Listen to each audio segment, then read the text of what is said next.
अपनी कथा का अमृत मुझे भी सुनाइए ना।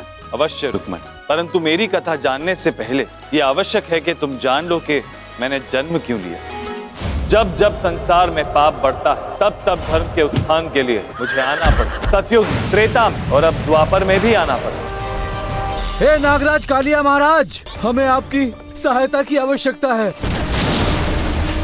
कैसी सहायता की आवश्यकता है तुम्हें? बोलो। वृंदावन वासी जल के लिए पुनः आ सकते हैं नागराज। तुम सबको मेरे होते हुए भयभीत होने की क्या आवश्यकता है? इस जल का अधिकार मात्र तुम्हारे पास है, निश्चिंत रहो।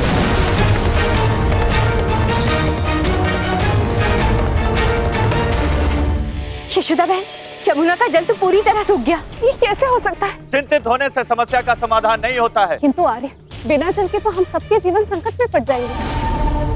इस पात्र के आसपास के सभी क्षेत्रों में मेरे विष का प्रभाव फैल चुका है। अब जो भी मनुष्य इस पात्र के निकट आएगा वो नहीं बच पाएगा। वैद्य जी, मेरे सुदामा को ठीक कर दीजिए। वैद्य जी, इन सभी को क्या हो गया है? इन सबके शरीर में विष फैल गया है। कान्हा, ये विष आया कहाँ से होगा? जल, कुआं।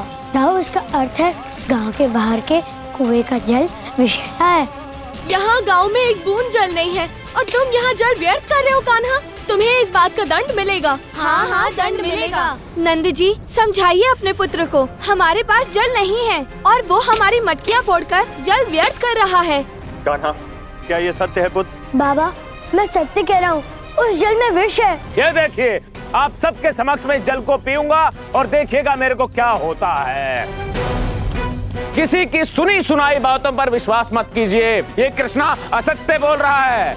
मैंने उस कुएं से विष का प्रभाव समाप्त कर दिया और अब वो कृष्णा कभी भी नहीं जान पाएगा कि उस कुएं में विष आया कहाँ से। दाऊ, यहाँ तो विष का कोई संकेत ही नहीं दिख रहा। कान्हा, तुमने इन चूहों को क्यों बुलाया है? क्योंकि दाऊ, अब ये चूहे ही हमें बताएंगे कि ये संकट क्यों आया है और कहाँ से आया है। दाऊ, मुझे इन चूहों के नेत्रों में किसी विशाल काय नाग की छवि दिखाई दे रही है। हमें ये पता लगाना होगा कि ये नाग कहाँ से और क्यों आया है। बाबा, आप? हाँ पुत्र, उस ओर मत जाओ। किंतु क्यों? पुत्र, उस ओर कालिया नाग जो मनुष्य को निकल जाता है। नहीं बाबा, हमें उस ओर जाना ही होगा। नहीं पुत्र, अब सब वृंदावन की ओर चलो, उस ओर मत जाओ।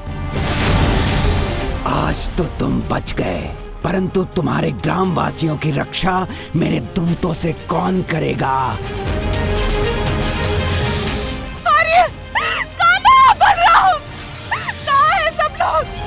हम उस कालिया नाग को मारेंगे कैसे?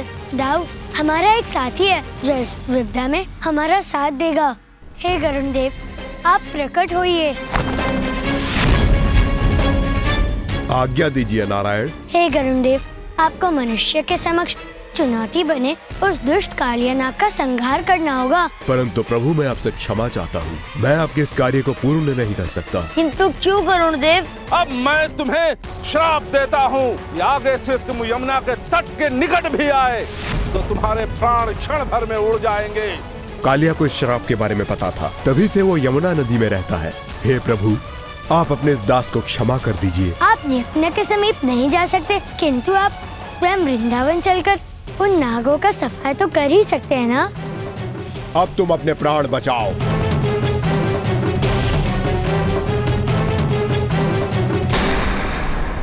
हे ईश्वर, तेरा लाख लाख धन्यवाद। दाऊ, अब तो कालिया नाग का दमन करने के लिए मुझे ही यमुना नदी में डुबकी लगानी होगी। चलो मित्रों, आज हम सभी यमुना के तट पर क्रीड़ा करने चलते हैं। वहाँ क्रीड़ा करने में बड़ा ही आनंद आता है। कान्हा, बिना गेंद और बिना साथियों के साथ कैसे खेलोगे? रुको, हम भी चल रहे हैं।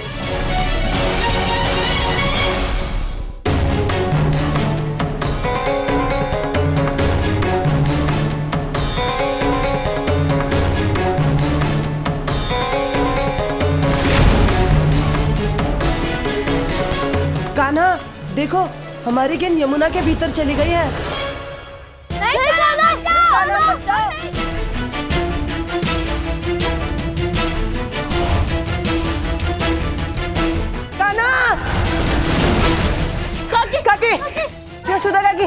वो कान्हा, क्या हुआ कान्हा को? कान्हा ये अपने तट की जगह से कूद गया, जिसमें काला नाग है।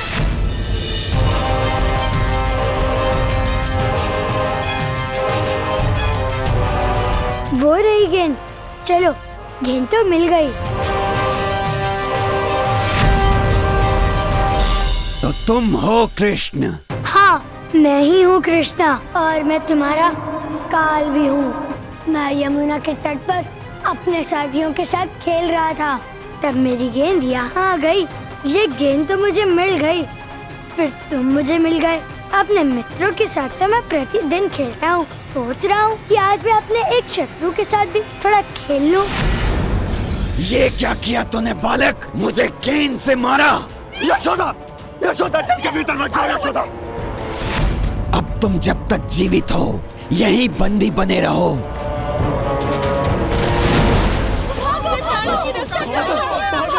मेरे पुत्र को छोड़ दो। तुम्हारे पुत्र के कारण मेरी शांति भंग हुई है, तो मेरा पहला ग्रास तुम ही होगी। ये क्या हो रहा है? भीतर से कौन सी शक्ति मुझे खींच रही है? अब तुम मेरे नियंत्रण में हो।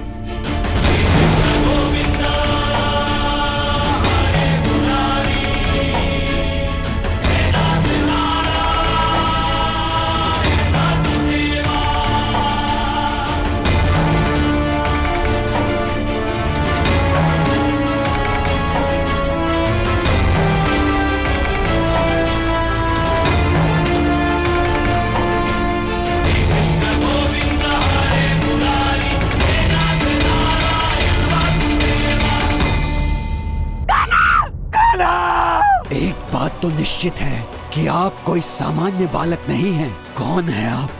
मुझे अपने दिव्य स्वरूप के दर्शन दीजिए। हे हरि, मुझे क्षमा कर दीजिए, मुझे मारिए मत। मैं तुम्हें मुक्त कर दूंगा कालिया नाग, परंतु उसके बदले तुम्हें यमुना नदी को छोड़कर जाना हो। मैं आपकी आज्ञा का पालन अवश्य करूंगा, किंतु आपको मेरी रक्षा गरुड़ से करनी होगी। मैं तुम्हें वरदान देता हूँ कालिया नाग कि अब से गरुड़ देव तुम्हें कोई क्षति नहीं पहुँचाएंगे। धन्यवाद श्री हरि। अब मैं अपने परिवार के साथ समुद्र में जाकर निवास करूंगा।